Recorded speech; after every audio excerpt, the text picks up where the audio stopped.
El Gállego es un río de la península ibérica que discurre por la comunidad autónoma española de Aragón. Se trata de uno de los principales afluentes del Ebro y tiene una longitud de 215 kilómetros, comprendiendo una cuenca hidrográfica con una superficie de 4.008 kilómetros cuadrados. El curioso nombre de este río, el Gallicus, deriva del latín de su lugar de procedencia, la Galia. El río Gállego nace en el collado pirenaico Col d'Ano, a 2.200 metros de altura, en las proximidades del collado de Portalet, perteneciente al territorio de Sallent de Gállego, y se abre paso por el valle de Tena. Los afluentes que recibe en la cuenca alta son el río Aguas Limpias, Caldarés, Escarra, Lana Mayor y Aurín, que son los que determinan en gran parte el caudal y las características de nuestro río.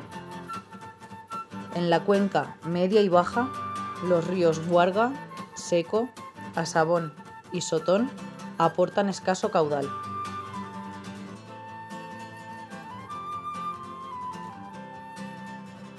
El río Gállego presenta una enorme diversidad y complejidad a lo largo del recorrido, con intensos estiajes y fuertes crecidas, con embalses e importantes derivaciones, debido también a la gran variedad natural de las tierras que atraviesa a causa de su recorrido por la zona axial pirenaica y la zona central de la depresión del Ebro.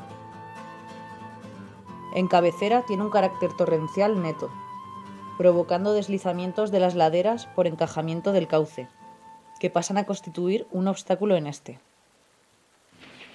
Al alcanzar la carretera del Portalet, cuando se ensancha y empieza a divagar formando meandros, estas características se acentúan hasta llegar al embalse de Formigal. En las zonas próximas a la cola de los embalses, el efecto barrera de la presa provoca sedimentación y elevación del lecho del río. Es un río muy segmentado a causa de todos los aprovechamientos que tiene, principalmente como abastecimiento de agua en las poblaciones que atraviesa, regadíos y actividades de piragüismo o barranquismo. En cabecera recorre el valle de Tena de norte a sur, donde existen dos importantes embalses hidroeléctricos, Lanuza y Búbal. A la altura de Sabiñánigo vuelve a estar represado y comienza a girar en dirección oeste, atravesando las sierras prepirenaicas hasta Triste, donde de nuevo es embalsado por la presa de la Peña.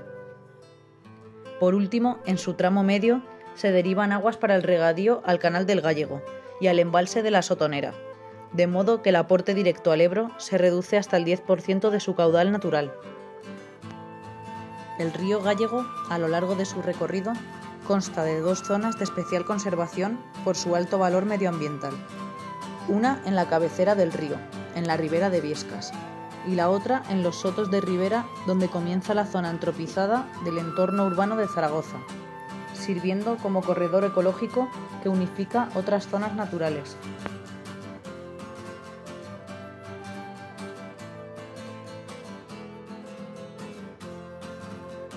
Una de las mayores problemáticas que rodean este maravilloso raudal fue el vertido de lindano en el pueblo de Sabiñánigo.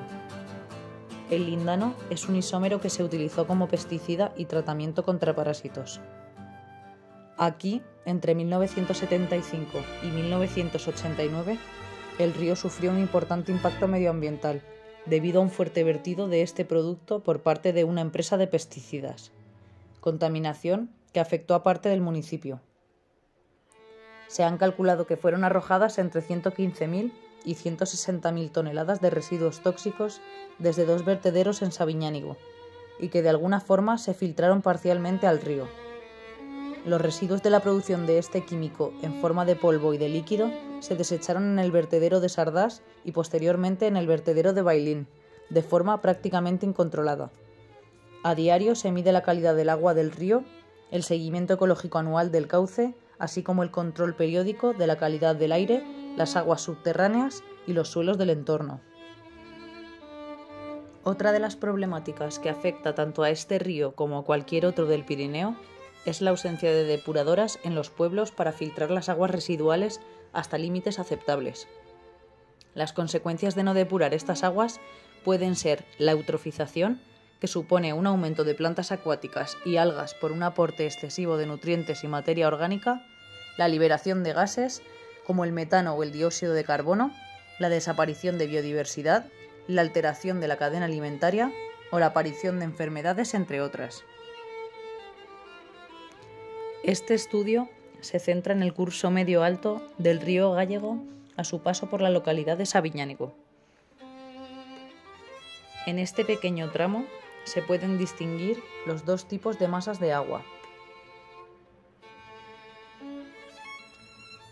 Se observan zonas de aguas lóticas, formadas por rabiones, con poca profundidad, por donde el agua pasa a una velocidad moderada, y el lecho del río está compuesto por gravas de diferentes tamaños, apareciendo alguna roca de mayor envergadura.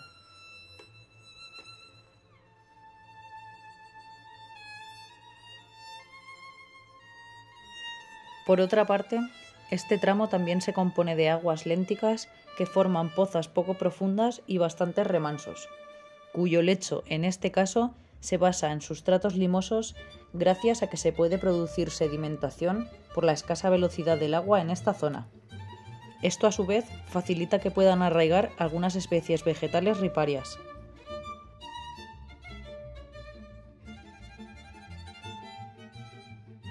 El Gállego es un río que tiene aguas muy limpias y cristalinas en su nacimiento, pero que presenta mucha turbidez a su paso por las diferentes localidades.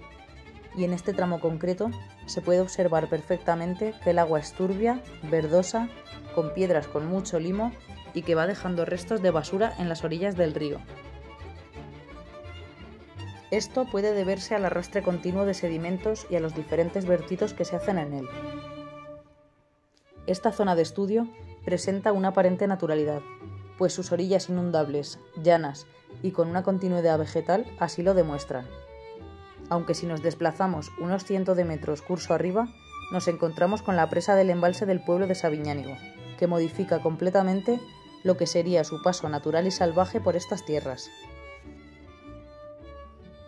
A causa de las intensas lluvias acaecidas durante este próspero otoño de 2023, el Gállego y en general todos los ríos de la comarca han experimentado intensas crecidas y desbordamientos, provocando algunas veces importantes cambios en los cursos fluviales. Esto no tiene por qué ser precisamente malo, sobre todo si dejamos de verlo desde el punto de vista humano para enfocarlo sobre una visión más global y ecológica. La crecida reclasifica adecuadamente todos los sedimentos del cauce. Esta renovación de sedimentos genera nuevos hábitats, con áreas de refugio y enclaves para la freza de peces, y favorece un rico mosaico de formaciones vegetales. Las crecidas renuevan, transportan y rejuvenecen las poblaciones de animales y plantas. También arrastran madera muerta y otros restos orgánicos que distribuirán generando nuevos microhábitats y proporcionando alimentos a numerosas especies. Todos los seres vivos fluviales están adaptados a crecidas y estiajes. Diluyen los contaminantes, tanto los del agua que circula por el cauce como los que hayan penetrado en el acuífero, procedentes de la industria, de los núcleos urbanos, de la ganadería o del uso excesivo de fertilizantes en la agricultura. Junto con la vegetación de ribera, mejoran la calidad del agua que bebemos y con la que regamos los cultivos. Movilizan abundantes sedimentos en suspensión y nutrientes que llegarán hasta el mar, aumentando la fertilidad pesquera y proporcionando la arena que forma nuestras playas. Y casi lo más importante, recargan el acuífero aluvial, una gran esponja de agua subterránea.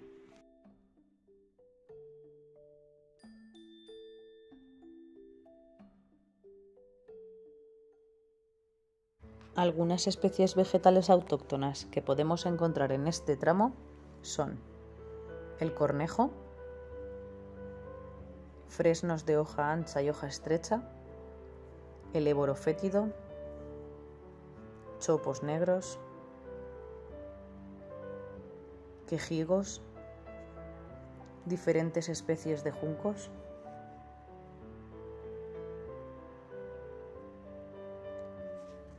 majuelos, bojes,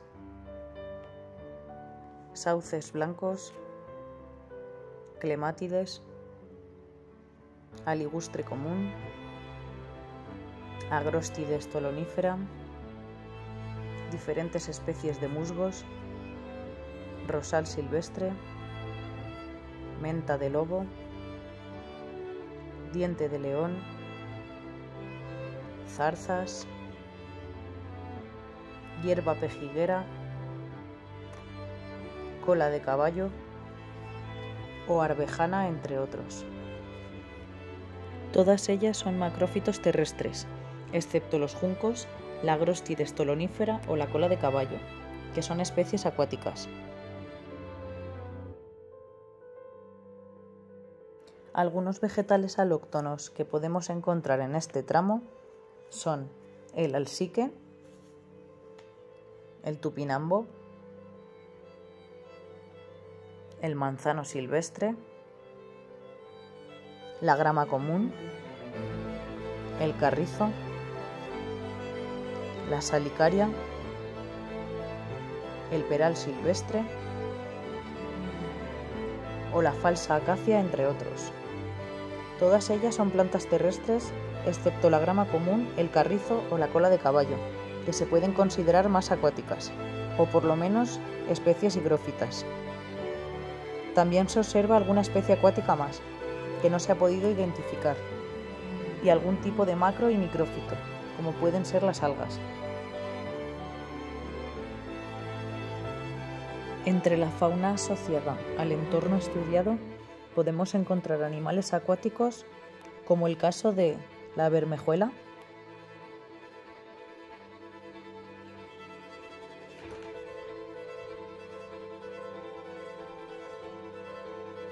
el cangrejo señal,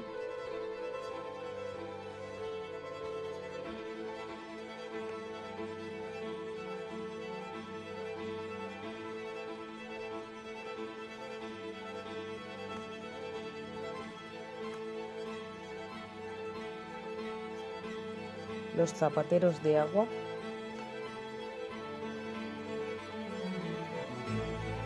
o la rana común. Algunos insectos y moluscos como las libélulas,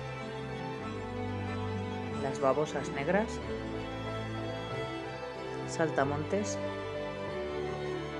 y mosquitos de patas largas, también llamados típulas. También encontramos multitud de aves, entre ellas el pinzón vulgar, el petirrojo, el busardo ratonero,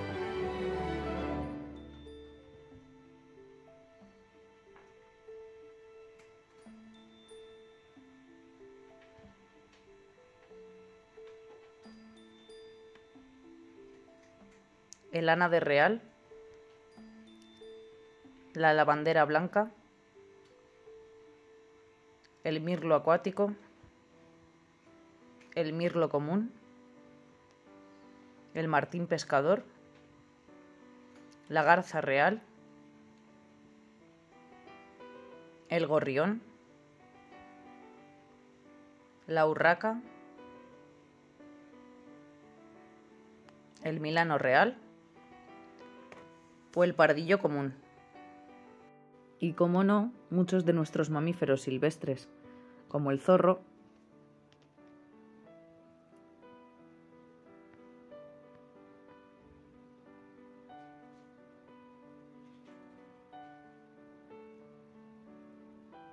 la ardilla roja, el jabalí,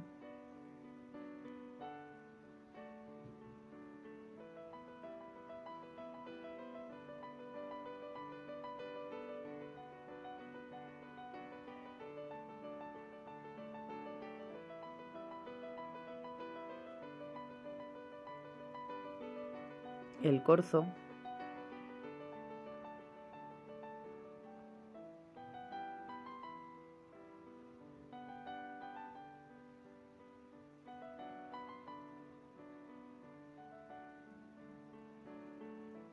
la garduña,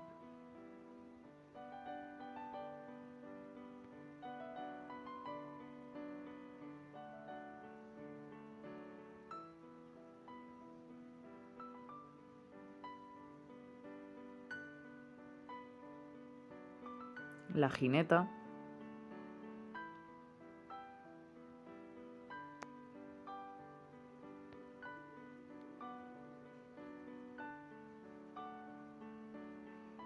el tejón o nuestro querido gato doméstico.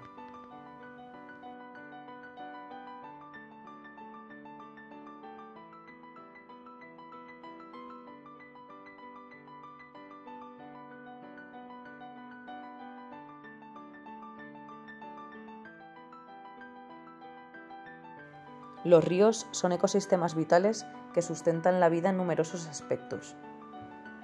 Además de proveer agua para el consumo humano, la agricultura, la industria y la generación de energía, los ríos desempeñan un papel crucial en la conservación de la biodiversidad y la salud de los ecosistemas acuáticos y terrestres que los rodean. Uno de los conceptos fundamentales en la gestión sostenible de los ríos es el caudal ecológico. Este término se refiere a la cantidad de agua que debe mantenerse en un río para garantizar la salud de su ecosistema y satisfacer las necesidades de las comunidades humanas que dependen de él. El caudal ecológico es esencial para la preservación de la diversidad biológica en los ríos. Al mantener un flujo mínimo de agua, se asegura que los hábitats acuáticos tengan las condiciones necesarias para la supervivencia de peces, invertebrados, aves y otros organismos. Los ríos saludables también contribuyen a la purificación del agua y a la protección contra inundaciones al mantener su capacidad para retener y liberar agua gradualmente. La gestión del caudal ecológico implica un equilibrio delicado entre las necesidades humanas y los requisitos de los ecosistemas acuáticos. Para llevar a cabo una gestión adecuada se deben considerar varios factores. El primero es el estudio de ecosistemas. Antes de establecer un caudal ecológico, es necesario comprender la ecología del río y sus componentes.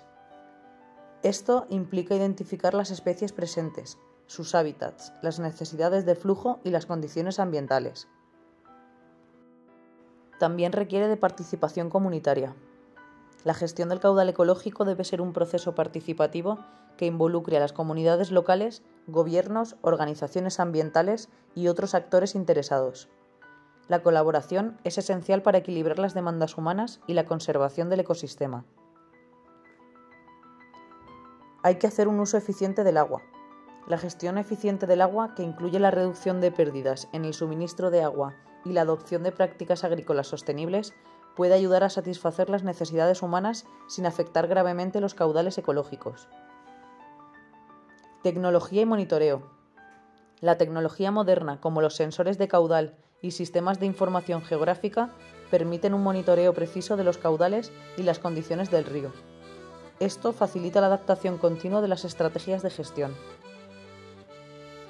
Se debe hacer una evaluación de impacto ambiental. Antes de realizar proyectos de infraestructura como represas o desviación de agua, es necesario realizar una evaluación del impacto ambiental que considere el efecto en el caudal ecológico y proponga medidas de mitigación. Leyes y regulaciones. La promulgación de leyes y regulaciones sólidas que establezcan requisitos mínimos de caudal ecológico es esencial para garantizar la protección de los ríos. Estas regulaciones deben ser aplicadas y cumplidas rigurosamente. Debe haber adaptabilidad, pues los cauces ecológicos no son estáticos y pueden cambiar con las condiciones climáticas y las necesidades humanas.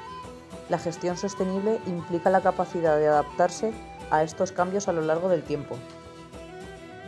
La gestión del caudal ecológico es un desafío continuo que requiere un enfoque integral y equilibrado. No se trata simplemente de reservar una cantidad fija de agua para los ríos, sino de garantizar que la gestión de los recursos hídricos sea sostenible, beneficiando tanto a la naturaleza como a las comunidades humanas. La protección de los ríos y sus ecosistemas es esencial para el bienestar a largo plazo de nuestro planeta y de las generaciones futuras.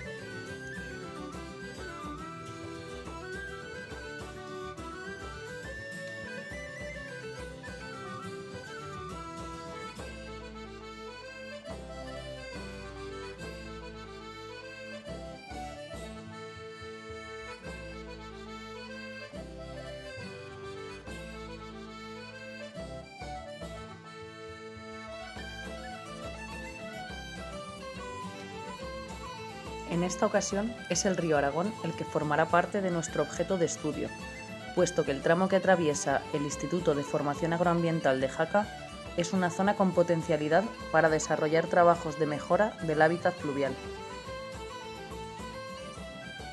El río Aragón es otro de los principales afluentes del Ebro. Drena una cuenca de 8.524 km², tiene una longitud de 195 km y aporta al Ebro una media de 1.300 hectómetros cúbicos al año. Nace a 2.050 metros en el circo glaciar del Valle de Astún, perteneciente al término municipal de Jaca. Se nutre en la cabecera por los ibones de Escalar y Truchas. Discurre de norte a sur por el Valle del Aragón, hasta llegar a Jaca, donde sus aguas cambian en dirección oeste para dirigirse hacia la Canal de Verdún, el extremo norte de la provincia de Zaragoza y tierras navarras. Sus principales afluentes son Candanchú, Canal Roya, Ijuez, Gas, Lubierre, Estarrún, Aragón Subordán, Veral, Esca, Regal, Irati, Onsella, Cidacos y Arga.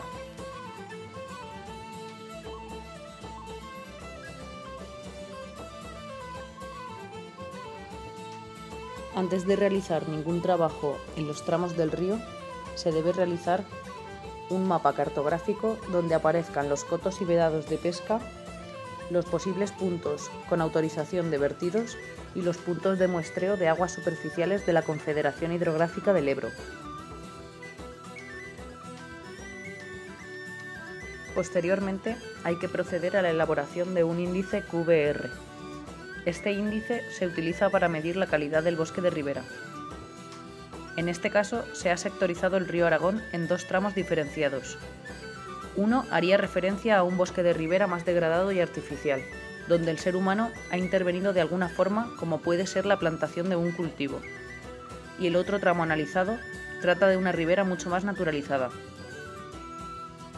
La anchura escogida para el cálculo del índice QVR será de 100 metros, incluyendo orilla y ribera y a ambos lados del río.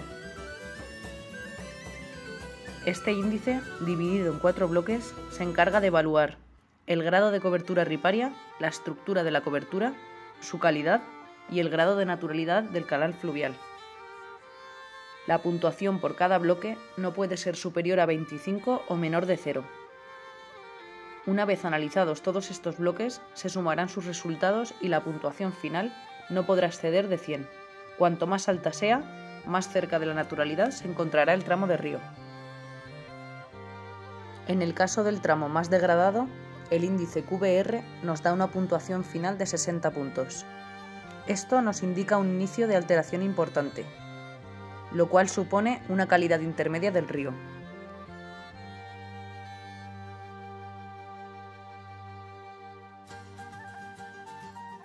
En el segundo tramo, el tramo más natural, el índice QVR nos da una puntuación final de 80 puntos. En este caso, el resultado nos indica que es un bosque ligeramente perturbado, lo que supone una calidad buena.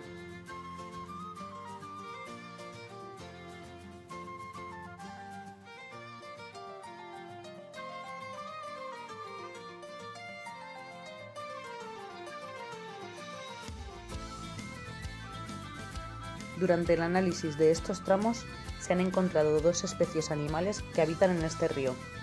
Uno de ellos es el cangrejo señal. Concretamente, este ejemplar mide 14 centímetros. El cangrejo señal es un cangrejo alóctono que habita casi todos los ríos de la península ibérica y ha sido incluido en el Catálogo Español de Especies Exóticas Invasoras. Es un animal omnívoro, aunque puede practicar el canibalismo cuando aumenta de tamaño con la edad. Se puede identificar gracias a las manchas blancas que resaltan en las pelas. Las placas del cefalotórax también forman una sutura más o menos estrecha, y es el cangrejo de mayor envergadura, y con las pinzas más grandes de los 3 que actualmente hay en la península ibérica. El otro animal encontrado es la trucha arcoíris. Este ejemplar tiene una longitud furcal de 34 centímetros y una longitud estándar de 31. La trucha arcoíris pertenece a la familia Salmonidae. También es una especie alóctona y ha sido incluida en la lista 100 de las especies invasoras más dañinas del mundo. Es la especie más cultivada en España, ya que es un pez deportivo de interés y se introduce y se encuentra en cotos de pesca intensivos.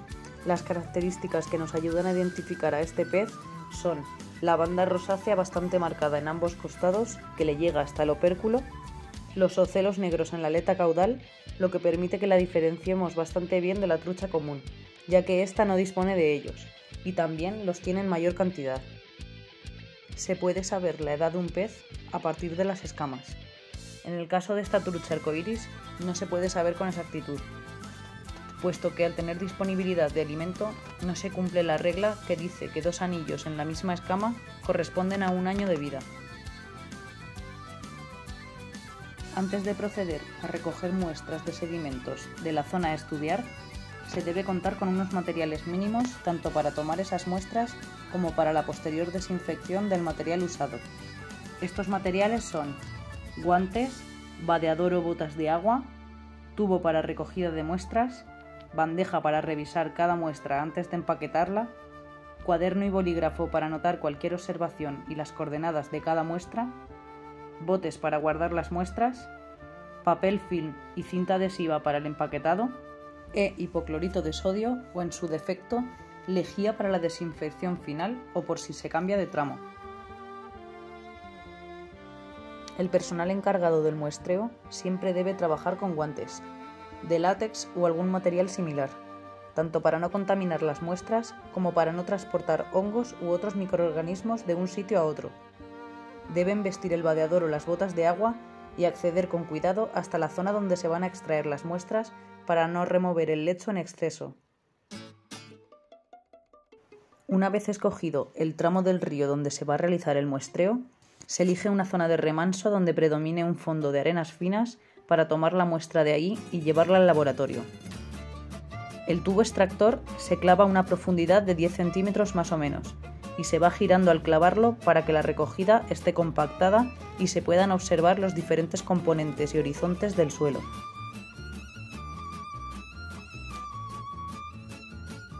En este caso, la muestra recogida está compuesta de lodos y arcilla y tiene un olor fétido que asemeja un poco al azufre. Estos datos deben quedar registrados, porque el olor desaparece con el tiempo y puede aportar información importante de la que luego no hay constancia. También se recomienda coger muestras en diferentes sitios para recoger la mayor información posible. Las medidas de esta muestra son unos 11 centímetros de largo por 4 de ancho. Una vez terminado el trabajo en campo, antes de guardar el material, se debe hacer una desinfección a conciencia de todos los elementos usados para evitar transportar otro tipo de organismos a otras masas de agua. La desinfección se puede llevar a cabo con hipoclorito de sodio o con lejía, mezclando 1/3 de esta con 2/3 de agua y pulverizando bien todo el material que haya sido usado. Para enviar las muestras se deben guardar en frascos de cristal o plástico, con cierre a rosca o herméticos, para evitar que se salga parte del contenido. Se forran un poco con papel film o de burbujas, se le añade la etiqueta con los datos correspondientes y se termina de forrar con unas vueltas más, para evitar que la etiqueta se extravíe. Los datos que debe contener la etiqueta son nombre de la empresa o persona que ha recogido las muestras, coordenadas ETRS 89 del lugar de recogida, un código que suele venir asociado al río que se está evaluando, nombre del río y la población a la que pertenece y alguna otra descripción que se considere de interés. Para enviarlo por correo se empaqueta en una caja con un tamaño aproximado al tarro y se rodea con papel periódico, burbujas o cualquier otra protección similar.